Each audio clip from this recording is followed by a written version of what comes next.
Rebecca, we're going to move on now to the front page of the Mail. They're saying it's a victory for the bravest head teacher in Britain. What do you make of the story? Give us the details. Isn't she brave? So this is Catherine Birbalsingh, who former social mobility czar. Now she is a head teacher of one of these free schools in West London.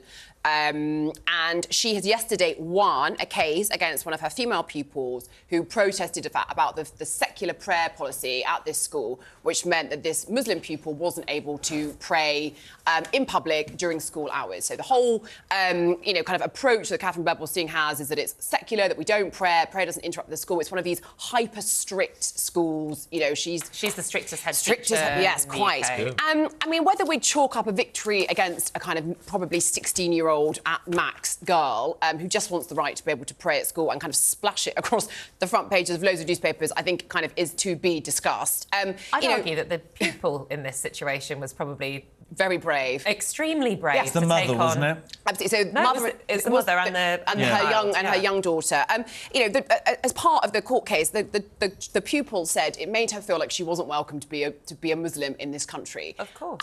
Which of course it does, because your teacher is making it kind of outlawing, one of the sort of central tenets of your faith, and it contributes to a really unpleasant discourse that we have and an Islamophobic culture that we do have in this country. And I think the idea that Catherine Birbalsingh, who's kind of heralded by kind of culture warriors, is the victor in this, I think is really unpleasant. I think how brave, like you say, of a 16-year-old girl to stand up for it. And I think, the idea that we're making young Muslim women, not feel welcome in this country, I think is already a problem. We know that from the Hey Mama stats we had a few weeks ago about the spike in Islamophobia, that Muslim women are the most likely to be the recipients of hate crime in this country. Sure. And then in our school system, we're now making them feel unsafe. So I think this is all quite distasteful. And is she treating all religions, in her argument, equally? But it's just that it so happens that in Islam the prayers would take place during school. Yes. But for example, what about on a Friday? If a Jewish pupil was observing Shabbat, would she stop that? Yeah, so the whole thing is there's no prayer allowed in school hours. But obviously the sort of routine of Muslim prayer is that it would interrupt the school day.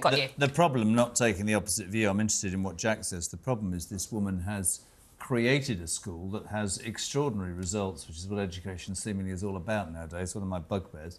And has become somewhat of a magnet. Jack, what are your thoughts on this? I mean, I actually do think it's a victory for her, if I'm honest, and that is because she has created the school. It has done it incredibly well, constantly punched above its weight, taken some of the poorest students in London and have made them get good grades. With quite strict rules. With very strict rules. Some people, quite controversial rules, quite unorthodox rules, but, within the boundaries of the law, and they've got results. And one of those rules, from the very start, was that she didn't want segregation between the very, I think, majority Muslim students and the rest of the students. So to do that, she made it secular completely, banned any sort of prayer. Whatever you do in your own time is completely fair enough, but in the school they didn't want to, have different groups of people sitting in different places. Incredible intimidation after she did this.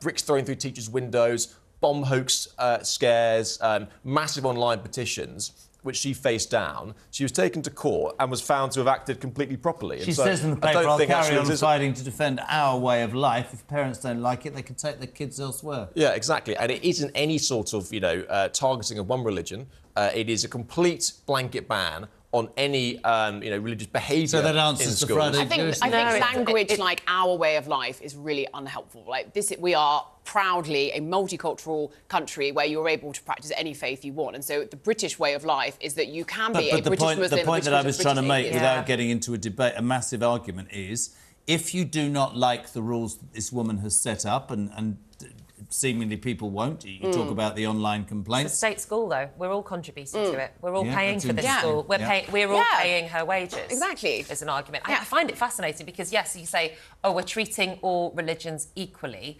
However, if every other religion apart from Islam isn't affected by the ban, then it's not treating it equally. From what he says, it is, though. Yeah, it's a blanket ban. It's every religion. There's a difference between treating people equally. So, for example, if you were to say to me, OK, Nicola, you have to wear high-heeled shoes. Jeremy, you can wear flat shoes to work. I would say, well, that's sexist. And somebody creating the law said, OK, well, we'll treat you both the same. Both of you have to wear high-heeled shoes. That's unfair on both of us for different reasons. I might like wearing high heels. Well, you might very well like to wear.